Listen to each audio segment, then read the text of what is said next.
The summer sky over Britain looked peaceful. Blue, calm, almost empty.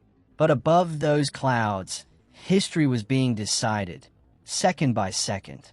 No tanks crossed borders. No soldiers marched on beaches. Instead, men climbed into metal machines, knowing many would never return.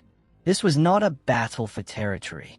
This was a battle for superiority, the first of its kind in human history. If Britain lost the skies, invasion would follow. If Germany failed, the war would change forever. And the outcome depended on machines. Fighters, bombers, reconnaissance aircraft, each designed for a very specific role. This is the complete document of every aircraft that fought in the Battle of Britain. Not legends, not myths, machines. In 1940, after the fall of France, Nazi Germany stood unmatched in Western Europe. The next objective was clear: neutralize Britain.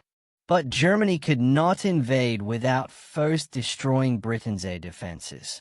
What followed, from July to October 1940, was the Battle of Britain, a sustained aerial campaign between the Royal Air Force and the Luftwaffe. This battle would be decided not by numbers alone, but by aircraft design, doctrine, range, speed, and survivability. RAF aircraft. Supermarine Spitfire Mk1. The Spitfire became the symbol of British resistance.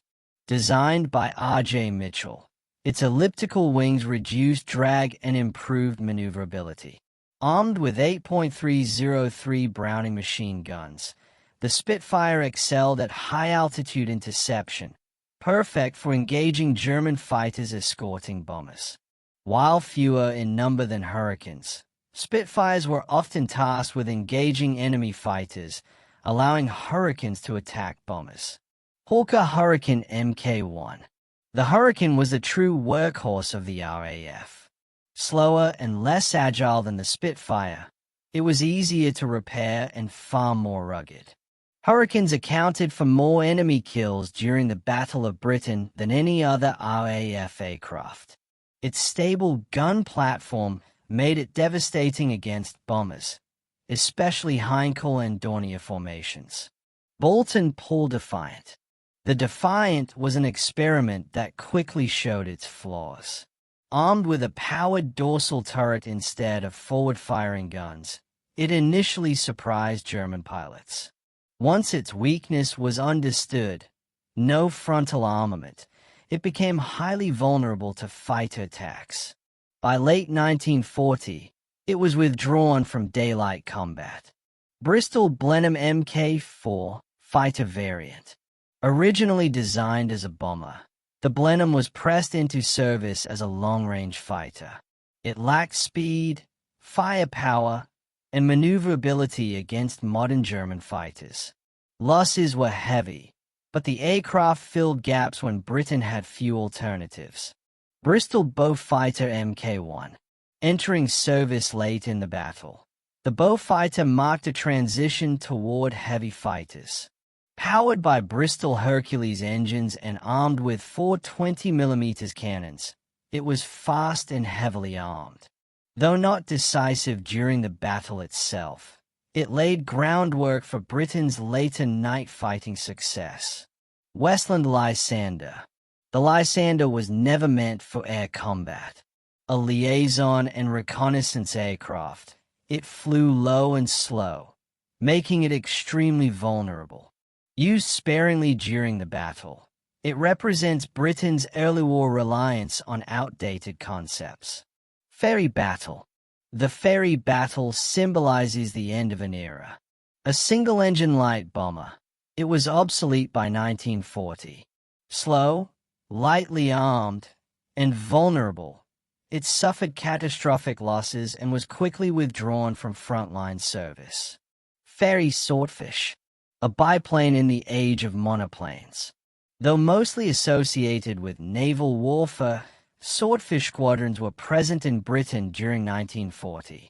Its role in the Battle of Britain was minimal, but its inclusion highlights the diversity of aircraft Britain had available. Luftwaffe Aircraft. Messerschmitt Bf-109E. The backbone of German fighter forces. Fast, heavily armed, and deadly, the Bf-109E was a formidable opponent. However, its limited range meant German pilots often had only minutes of combat time over Britain before turning back. This single limitation would shape the entire campaign. Messerschmitt Bf-110. Designed as a long-range heavy fighter, the Bf-110 carried heavy armament and had excellent range. But it lacked agility. Against single-engine RAF fighters, it suffered badly and required constant escort, defeating its original purpose. Heinkel He-111. The most recognizable German bomber of the battle. Reliable and versatile, the He-111 formed the backbone of Luftwaffe bombing operations. However, its defensive armament was insufficient against coordinated fighter attacks. Dornier Do-17. Nicknamed the Flying Pencil due to its slim fuselage. Fast for a bomber, but lightly armed and limited in payload. It was increasingly outmatched as the battle progressed. Dornier Do-215.